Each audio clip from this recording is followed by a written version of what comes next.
आपके लिए सवाल है, खुद कफील नबातात किसे कहते हैं? जो नबातात अपनी ग़िज़ा खुद तैयार करती है उसे खुद कफील नबातात कहते हैं। जो नबातात अपनी ग़िज़ा तैयार कर सकते हैं उसे खुद कफील नबातात कहते हैं।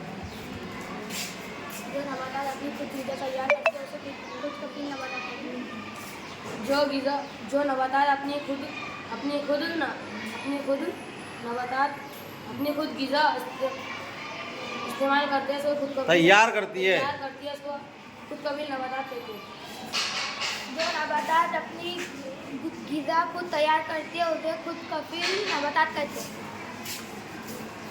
जो नबातात अपनी ग़िज़ा खुद तैयार करती है उसे खुद कफील नबातात कहते हैं। जो नबातात अपनी खुद ग़िज़ा तैयार करती है उसको खुद कफील नबातात कहते हैं। जो नबातात अपनी ग़िज़ा खुद तैयार करती है उसे खुद कफील नबातात कहते हैं। जो नबातात अपनी ग़िज़ा खुद तैयार करते हैं उसे खुद कफील नबातात कहते हैं। जो नबातात अपनी खुद ग़िज़ा तैयार करते हैं उन्हें खुद नबातात कहते हैं। खुद कफील नबातात। जो नबातात अपनी खुद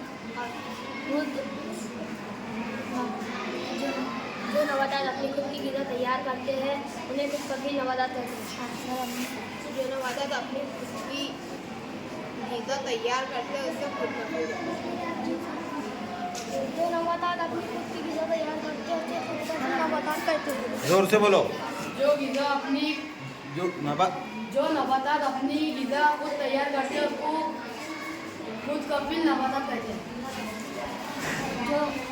जो नबातात अपनी ग़िज़ा खुद तैयार करते हैं उसे खुद कफील नबातात कहते हैं।